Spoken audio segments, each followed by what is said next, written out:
იყო რამდენიმე Facebook პოსტი, სადაც დავწერე, რომ ძალადობა უნდა შეეჩერებინათ. რატომ შეიძლება შეელიო ასეთ საჯარო მოხელეს? ეს ყველაფერი დაიწყო მას მერე, რაც დაიწყო აქციები 28 ოქტომბრის შემდეგ. თქვენ თუ აპირებთ იბრძოლოთ სასამართლოში? ყველას აქვს ის დაუცველობის განცდა, რომელიც მე აი ამ წერილის წაკითხვისთანავე გამიჩნდა, არ მაინტერესებს რა გაგიკეთებია შენ, მთავარია რომ აი თუ ამ ადამიანს ესე მოვეკეცი, მოგექცევი ასე შენც.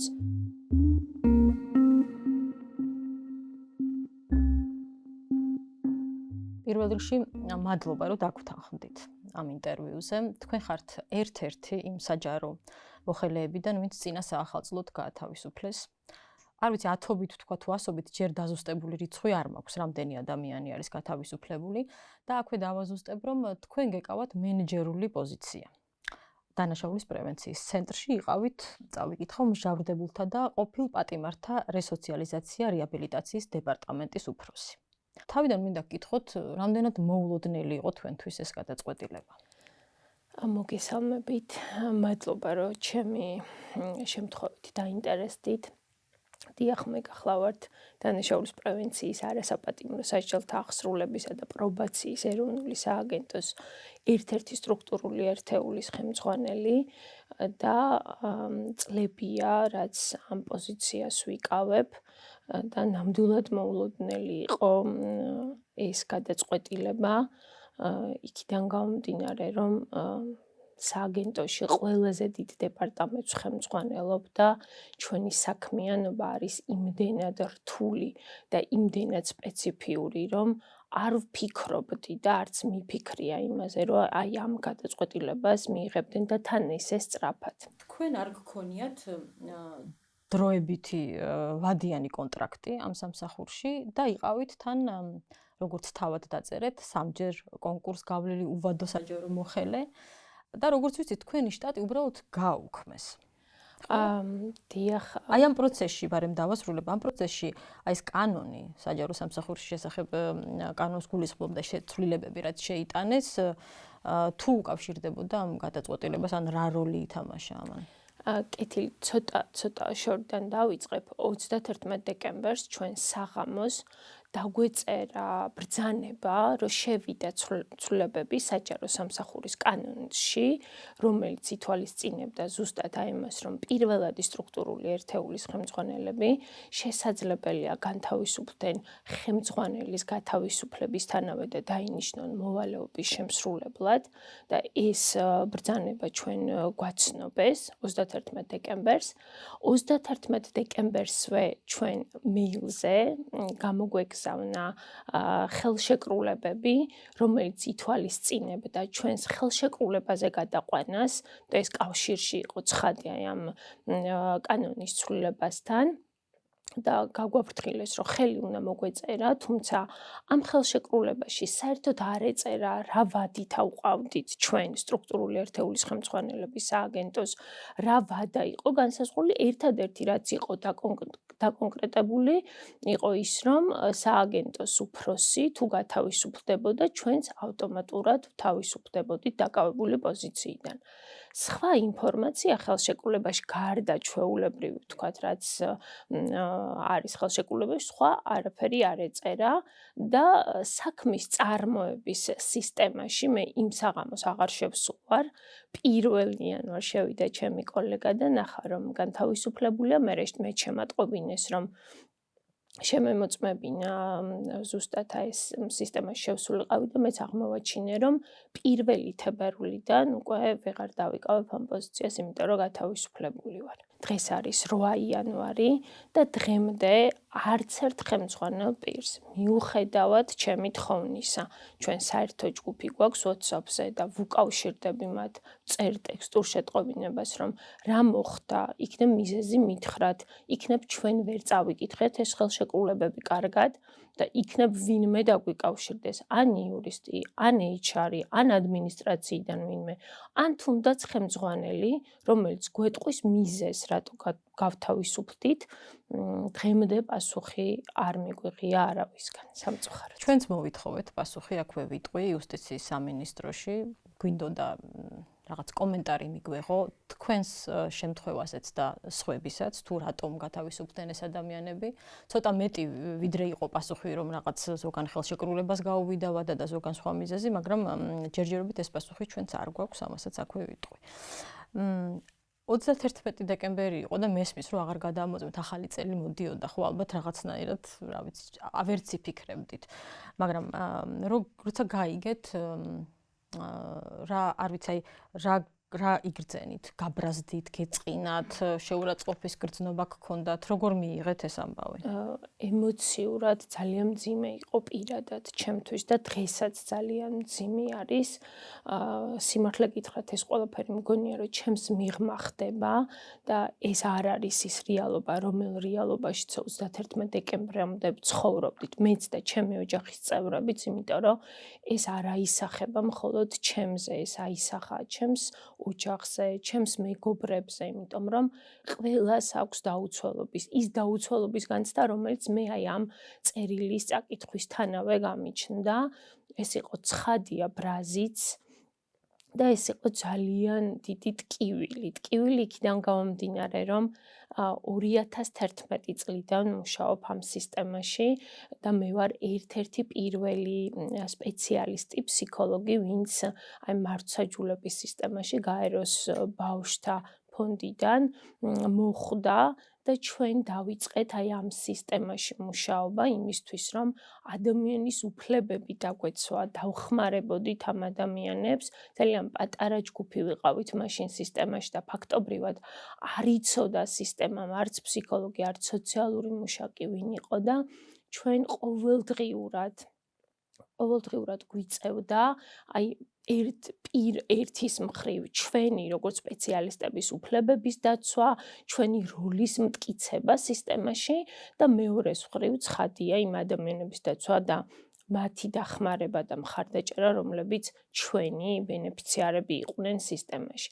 შემდეგ 3 წელი ვიმუშავა მე პენიტენციურ სისტემაში ფსიქოლოგად და მე ეს აღვნიშნე კიდევაც ჩემ პოსტზე, რომ არავინ ჩემი ესეთი რეკომენდატორი არ ყოფილა, გარდა ჩემი ცოდნისა, გამოცდილებისა და ალბათ мотиваციისა, რომ ამ ადამიანებს დავხმარებოდი და მე ვთვლი, რომ ვეხმარებოდი მეც და ჩემი კოლეგებიც იმჟამად.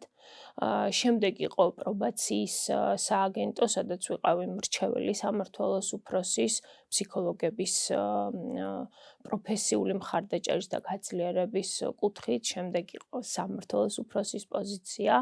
და უკვე როგორც აღვნიშნე, წლებია უკვე დეპარტამენტის ხელმძღვანელი ვარ. არაერთი კონკურსი გავიარე, როგორც გასაუბრება, ასევე წერითი.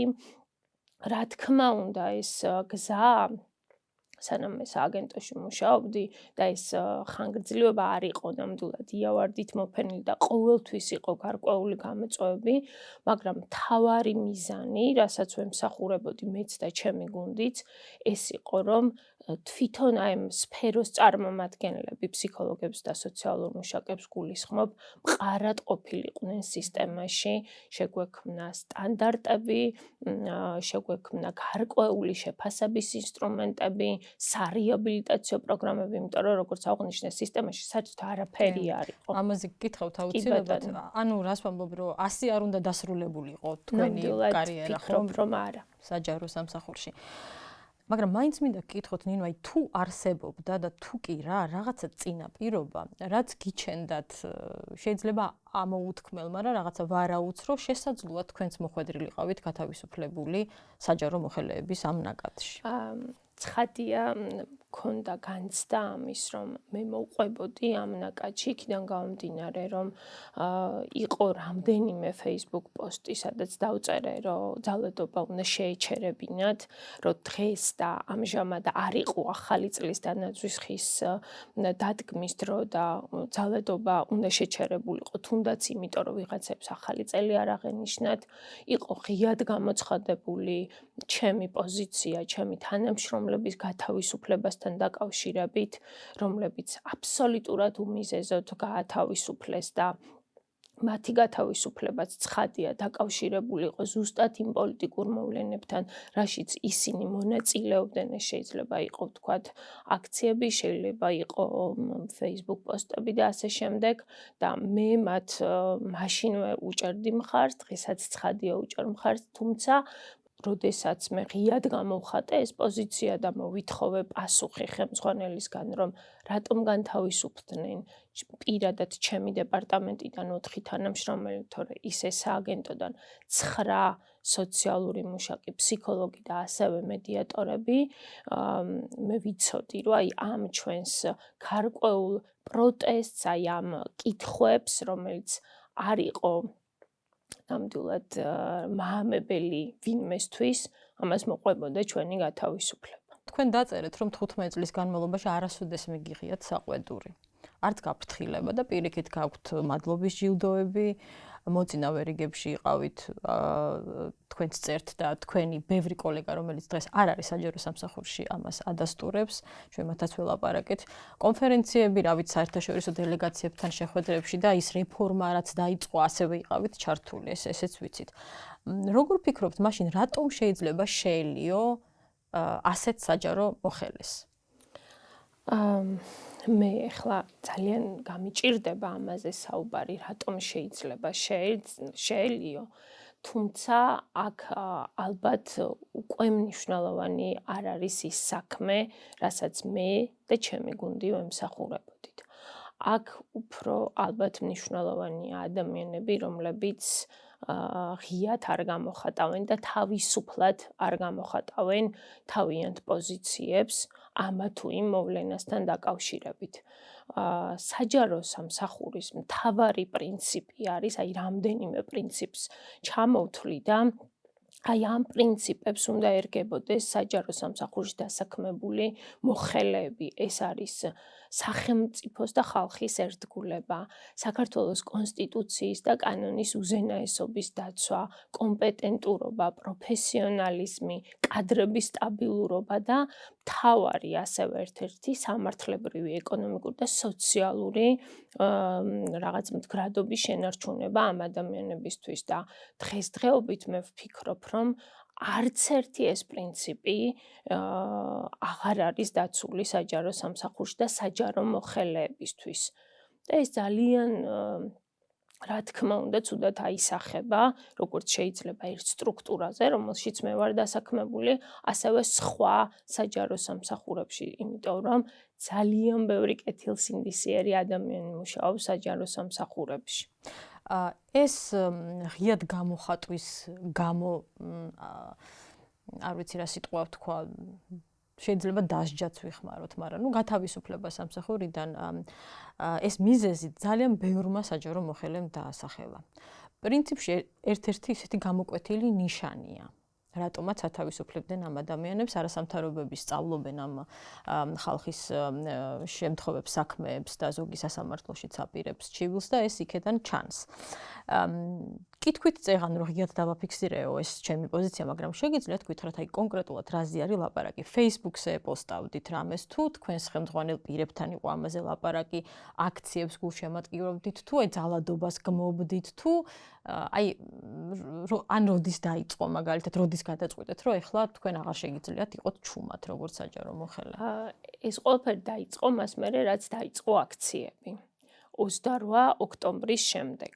როდესაც გავიგეთ ჩვენ, რომ ევროინტეგრაციისკენ სვლას აჩერებს საქართველო, დაიწყო მას შემდეგ, რომ ეს იყო ჯერ ჩემი შინაგანი პროტესტი, რომ რა ხდება, იქიდან გამომდინარე, რომ როგორც აღნიშნე, 15 წელი ამ სისტემაში ვარ და ძალიან ბევრი რეფორმა ჩატარდა მართლმსაჯულების სისტემაში, კერძოდ პრობაციაში და პენიტენციურ სისტემებში და ყოველთვის ჩვენს გვერდით იყვნენ ევროკავშირი თავისი ტექნიკური პროექტით, რომელიც იკვლევდა ჩვენ საჭიროებებს, გვეკითხებოდა რა გვჭირდებოდა ჩვენ სპეციალისტებს და ასევე ჩვენს ბენეფიციარებს იმისთვის, რომ სრულად მომხდარიყო ამ ადამიანების რესოციალიზაცია, რეაბილიტაცია, ასევე იყო გაერო, ასევე იყო ამერიკის საელჩო, სხვადასხვა საელჩოს წარმომადგენლები, რომლებიც მუდმივად ჩვენს გვერდით იყვნენ და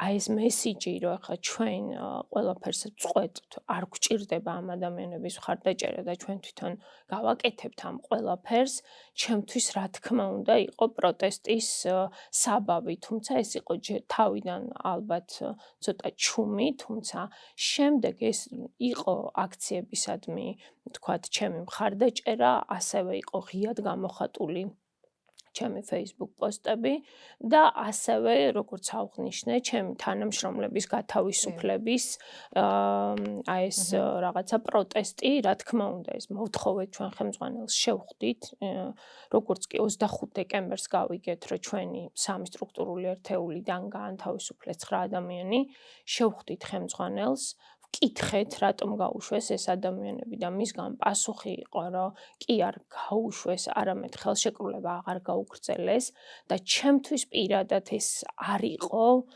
ადეკვატური პასუხი იქიდან გამომდინარე, რომ ზუსტად სანამ ეს ამბავი მოხდებოდა 5-6 დღის წინ მთხოვა ეკონომიკის დეპარტამენტმა, რომ დამეთვალა, სად მჭირდებოდა სოციალური მუშაკები და ფსიქოლოგები, რეგიონები და მიმეწოდებინა მისთვის ეს ინფორმაცია, რადგან აპირებდნენ კიდევ სოციალური მუშაკების და ფსიქოლოგების დამატებას. და ამიტომ არ იყო ჩემთვის ეს პასუხი მისაღები იქიდან გამომდინარე, რომ თუ ჩვენ 45 ან 50 კადრს ვითხოვთ ფინანსთა სამინისტროდან და ეს ძალიან კარგია, თუ ჩვენ გაფართოებას ვცდილობთ და ამ დროს კადრები, რომლებიც პროფესიონალები არიან, რომლის გადამზადებაშიც გარკვეული რესურსი ჩადო, როგორც სახელმწიფომ, ასევე ჩვენმა დონორმა ორგანიზაციებმა, მათ როდესაც ათავისუფლებ, ურთიერთსაწინააღმდეგოა ჩემთვის ეს გადაწყვეტილება. ნინო, გაზაფხულზეც იყო არანაკლებ ესეთი ხანგრძლივი და აქციები, რომელიც ასევე დაშალეს. აი, მაშინ თუ იყო ეს პროტესტის განწყობა საჯარო სამსახურში, როცა აი აგენტების კანონს აპროტესტებდა 10,000-ობით ადამიანი. დიახ, ჩვენთან მაშინაც იყო, ნამდვილად იყო ეს უბრალოდ მე იმ პერიოდში არ ვიყავი საქართველოში და ესე აქტიურად ვერ ჩავერთე, თუმცა მაშინაც მქონდა ნამდვილად პროტესტის განცდაც და ნამდვილად გულშემატკივრობდი იმ ადამიანებს, ვინც ღიად აფიქსირებდა ამ პოზიციას ზუსტად აი ამ კანონის თემაზე. როდესაც 2 იანვარს თქვენ გამოაქვეყნეთ უკვე საჯარო პოსტი, იქ პირდაპირ დაწერეთ, რომ მართლა მოკიბლის გარეშე, რომ ეს არისო ადამიანების პოლიტიკური ნიშნით წმენდაო. რატომ ფიქრობთ ასე? იქიდან გამომდინარე, როდესაც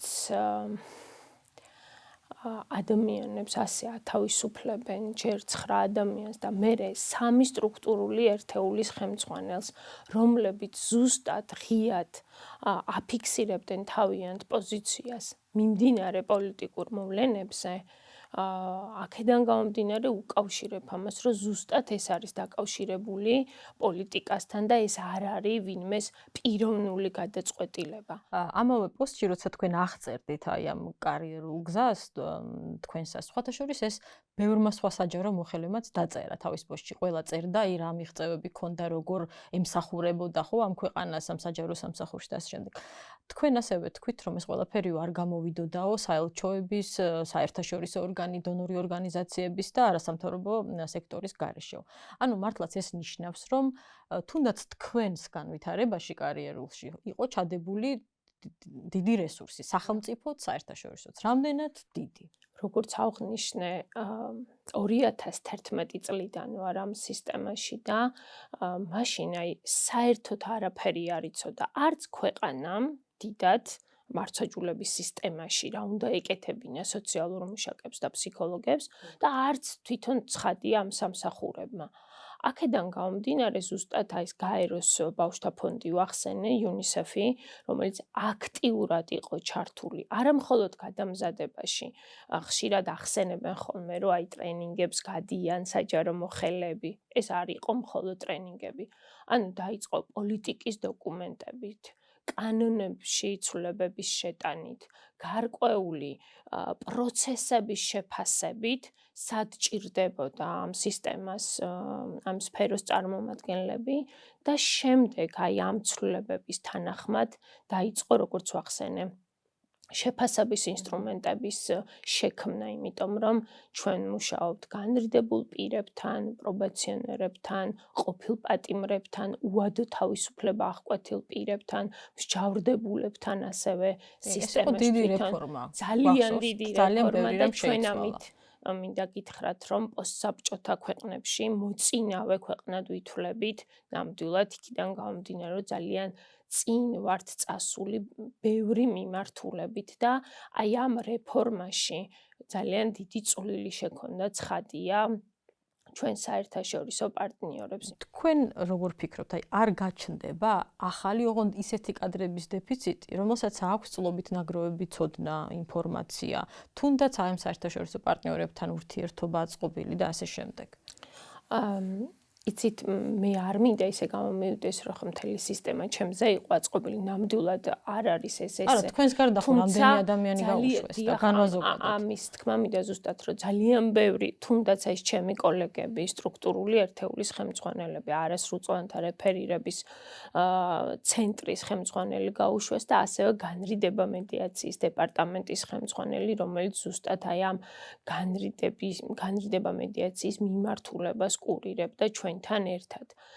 ცხადია, ალბათ შეიქმნება გარკვეული სიმწირე იმ კადრების, რომლებსაც აქვთ ინსტიტუციური მეხსიერება, რომლებიც აი ამ ინსტიტუციებს უნარჩუნებდით მდგრადობას, იქიდან გამომდინარე, რომ ჩვენ ვიცოდით, რა კონტრიბუცია შევიტანეთ, მაგალითად 5 წლის წინ გარკვეულ მიმართულებაში და დღეს საჭირდება, ვთქვათ, აი ამ პროცესს გაუმჯობესება, იმიტომ რომ ეს არ არის ისეთი პროცესი.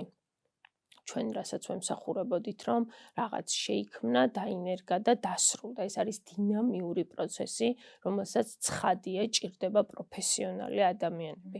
ასევე გუნდი, რომელსაც მე პირადად ხელმძღვანელობდი, ესენი არიან ადამიანები, რომლებიც აბსოლუტურად პროფესიონალიზმით, თავიანთი ცოდნით არიან შერჩეულები და არანაირი. ეს გუნდი დარჩა ჯერთან. ჯერჯერობით ეს გუნდი დარჩა, თუმცა ეს ადამიანები უსაფრთხოდ არ გრძნობენ თავს. ცხადია, მათაც იქნებათ ალბათ განცდა უსუსურობის და ალბათ უსაფრთხოების განცდა ამ ადამიანებთან ნაკლებია, იმიტომ რომ ისინიც უმეტესობა მათგანი, ხა ყველა ნამდვილად არა, მაგრამ უმეტესობა მათგანი გამოხატავდა ღიად და თუ ხმას ამოიღებს ეს საფრთხე არის, ხო? იგივე ცხადია, მათაც ემუქრება.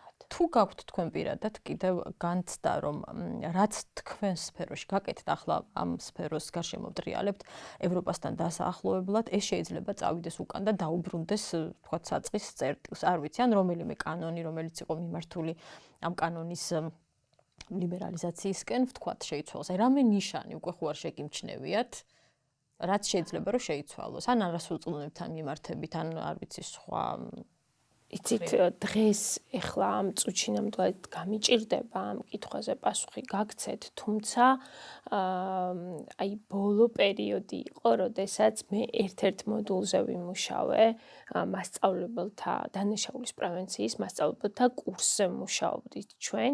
ყველა სკოლაში უნდა დაგვენერგა ეს მასწავლებელთა კურსი, რომელიც ემსახურებოდა ზუსტად გარკვეულწილად პედაგოგებისთვის ამა თუ იმ ინფორმაციის მიწოდებას იმისთვის, რომ მე მათ ემუშავად ბავშვებთან, რაც ძალიან კარგი მიმართულება იყო და ერთ-ერთი ჩემი თემა, რომლის ავტორიც გახლავართ, იყო გენდერული თანასწორობა.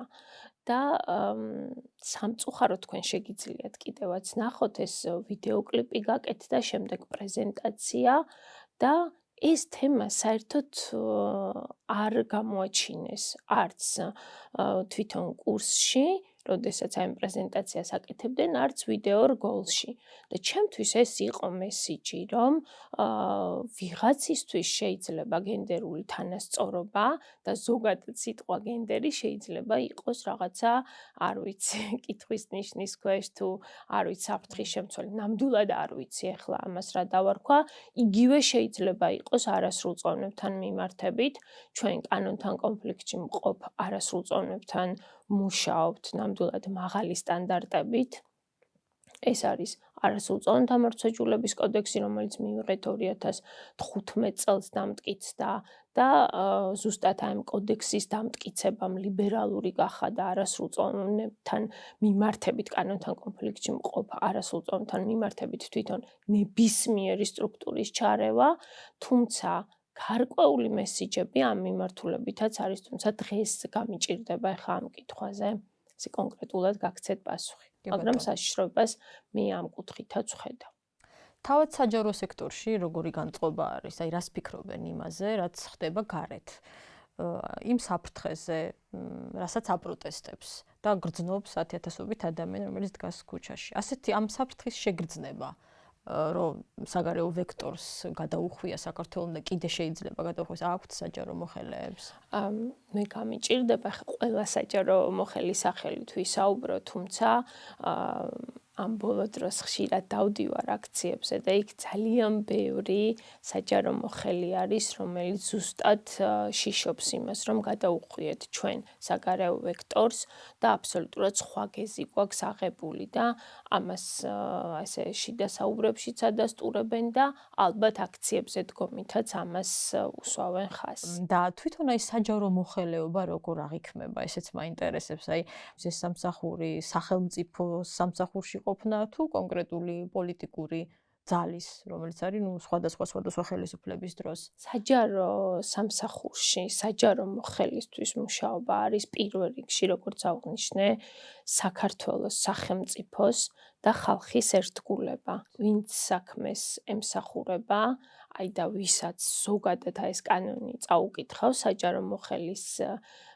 კანონს გულისხმობს, საჯარო სამსახურის შესახებ კანონს გულისხმობს, იქ ძალიან ნათლად წერია, რომ საჯარო მოხელე უნდა იყოს უპარტიო და უნდა იყოს რეალურად ღია თავისი სახელმწიფოს და ქვეყნის მიმართ და უნდა იყოს პროფესიონალი.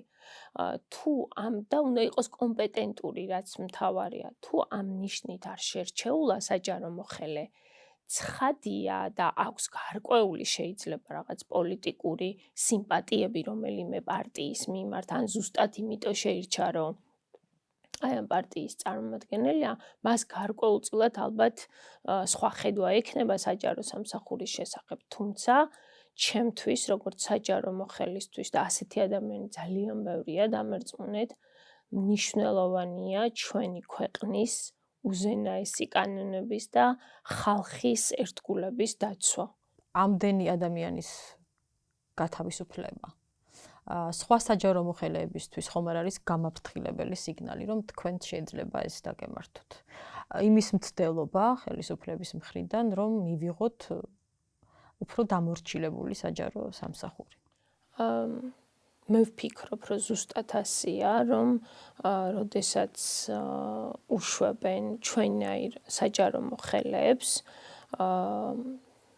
შუარგულის მენეჯერებს, ასევე სპეციალისტებს, რომელიც სისტემას ძალიან ჭირდება და ძლივს ვარჩევთ ჩვენ კადრებს რეალურად, იმიტომ რომ სიმწირეა სოციალური მუშაკების და ასევე ფსიქოლოგების და როდესაც ასეთ ადამიანებს ათავისუფლებენ, სხვა ადამიანებისთვის ზუსტად ეს არის გაფრთხილება, რომ დიდად არ მაინტერესებს, რამდენი წელია მუშაობ სისტემაში, არ მაინტერესებს რა პოზიციას იკავებ, არ მაინტერესებს რა გაგიკეთებია შენ, მთავარია რომ აი თუ ამ ადამიანს ესე მოვეკეცი, მოგექცევი ასე შენც.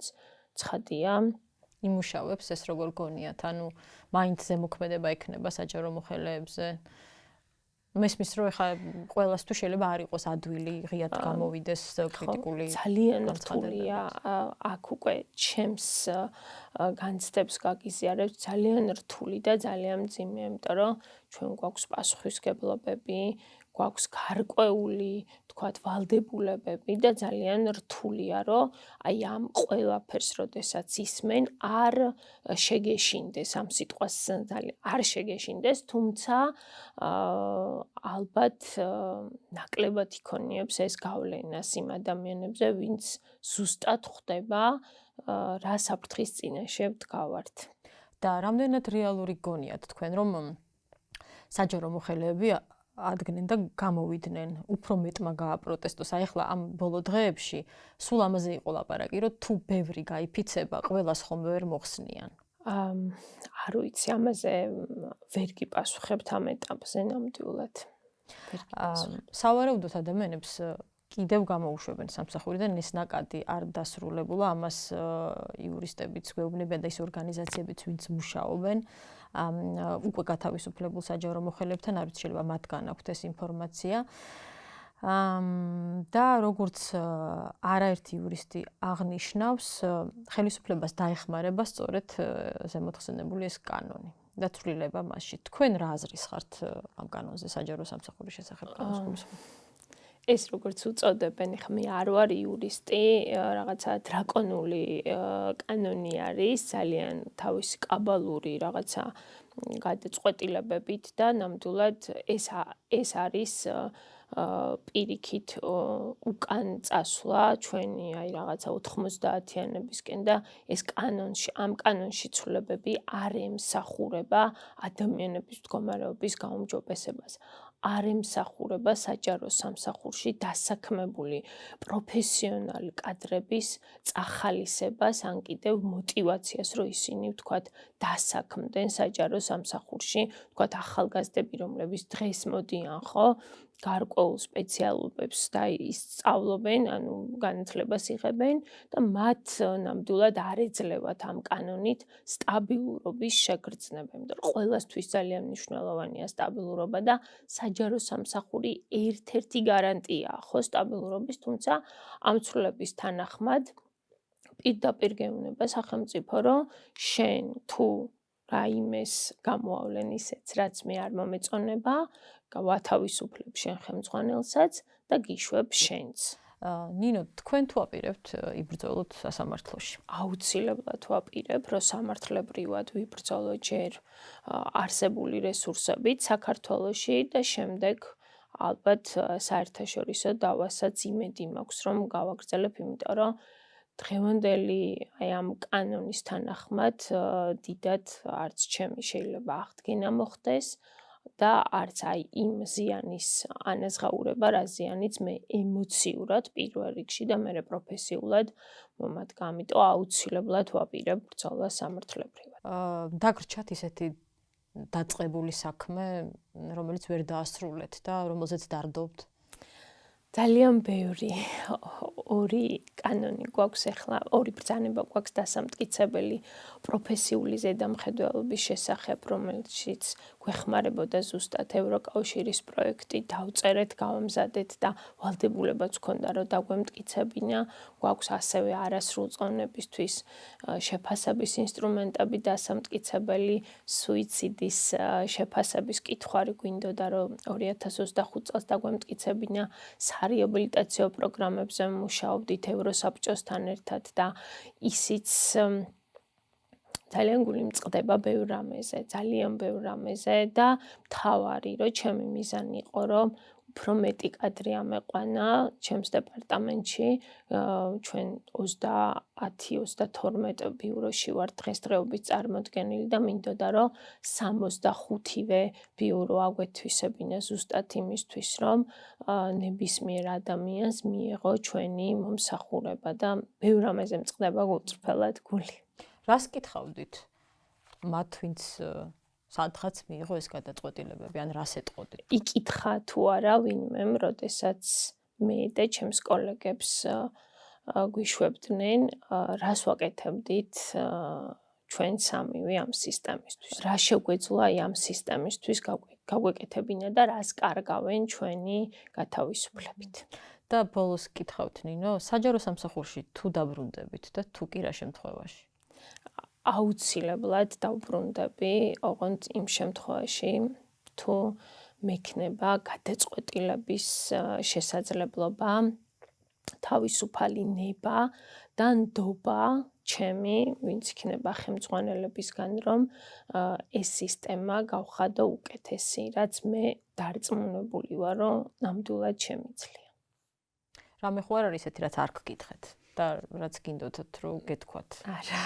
მაშინ დიდი მადლობა. დიდი მადლობა თქვენ.